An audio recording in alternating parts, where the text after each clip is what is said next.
Yes, hello everyone. Welcome back to my YouTube channel, Batas with Attorney Claire Castro. Gusto ko lang take upin to mga ka-clear, itong bagong balita na si Senator Amy mismo ay nagsabi na di umano patungkol sa paggamit ng illegal na droga ng ating Pangulo.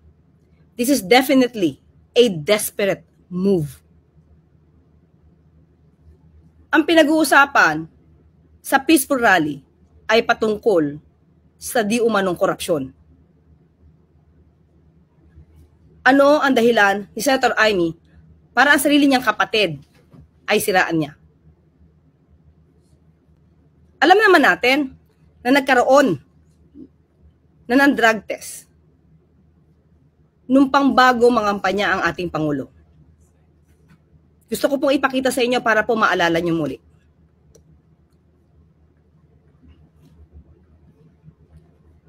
Ito po, November 25, 2021, na may mga pagbintangan gumagamit di umano ng droga.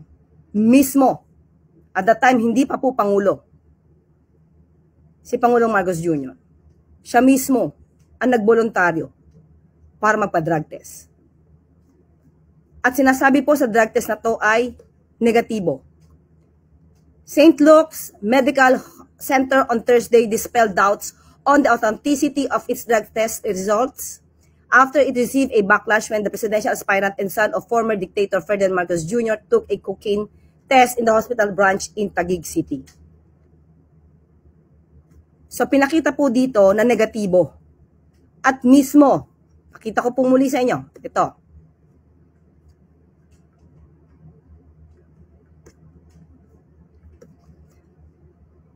May 13, 2024, Bongbong Marcos tested negative for cocaine in 2021. Drug analyst.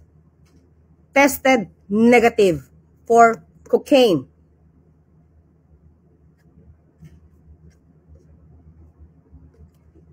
President Ferdinand Marcos Jr. did test negative for cocaine in 2021.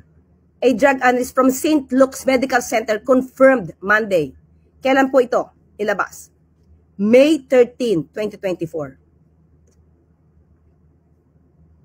So, ano ang dahilan ng desperadong galawan ni Senator Amy Marcos laban sa sarili niyang kapatid at pati kay First Lady?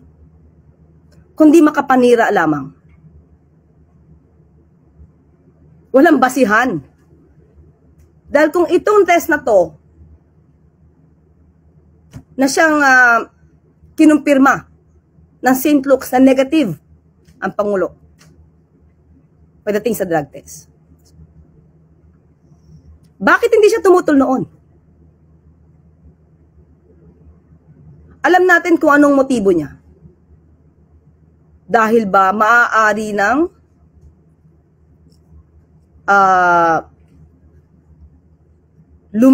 lumarga ang pag-iimbestiga tungkol sa korupsyon at maaaring tamaan na ang kanyang mga kaalyado.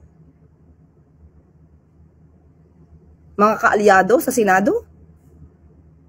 Hindi ba siya natutuwa na yung kapatid niya mismo, ang Pangulong Marcos Jr., ang nag-umpisa para imbestigahan ang mga maaanumalyang flood control projects na to?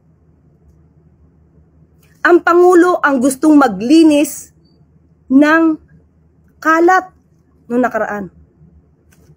Bakit siya masyadong concerned ngayon about di umanong paggamit ng drug test? Samantala, ang dating Pangulong Duterte umamin nagmamarihuana at nagfentanyl. Hindi niya kinall out. Pati yung pagnanakaw ni dating Pangulong Duterte, wala siyang pagtutol. Ngayon, ang Pangulo mismo gustong luminis ang bansang ito. Bakit nagiging hadlang si Senator Amy Marcos?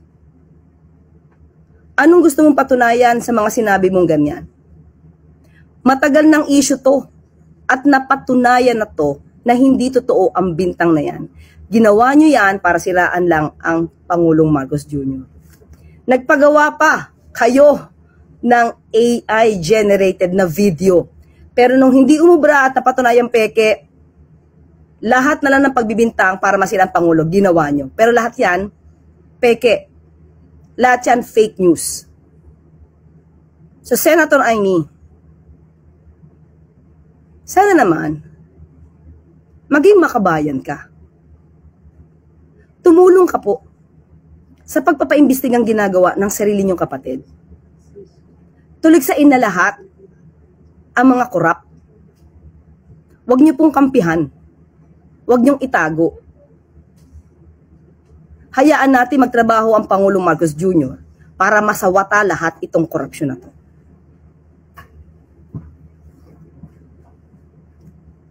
Napanood niyo na po ba yung sinabi niya? Ito po, papakita ko po sa inyo. I-share ko po at isa-isahin natin kung gaano siya kadesperada. Batid ko na nagdadrag siya. Diba? Batid mo? Samantalang nandiyan ang test ng St. Luke, sinabing hindi. So muli mga ka-clear, alam nyo yan. So alam natin to. Nakita natin. Medical certificate. Hospital ang nagpatunay na lahat ng binibintang na yan ay walang katotohanan. Muli, alam na natin kung saan gumagawi ang isang Senator Amy Marcos. Umpisa pa lang mga ka-clear. Umpisa pa lang nung January 2024. Yung first maisog rally, kasama niya ang Vice Presidente. Kung paano pastusin ng dating Pangulong Duterte ang Pangulo natin. Tumawa pa siya. Hindi siya tumutol. Wala siyang naramdaman na hinanakit para sa kapatid niya. Na yung integridad at pagkatao ay niyuyurakan harap-harapan.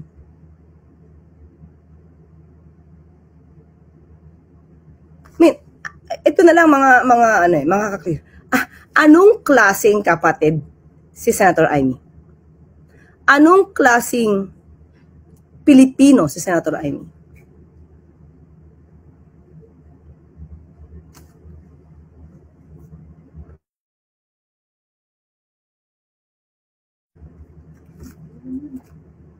Kung totoong makapilipino ka at totoong makabayan ka, Senator Amy, tumulong ka sa pag-iimbestiga.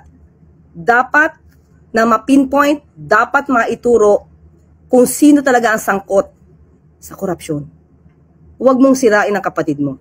Hindi ito ang issue ngayon. Matagal ng issue to, pero since wala kayong makita sa Pangulo na anumang issue ng korupsyon, kung saan-saan nyo dinadala ang issue. Nakakahiya, Senator Amy. Nakakahiya. Okay, hanggang dyan na muna po tayo at mamaya po ibabalikan natin ito. At magkita-kita po tayo muli. Salamat.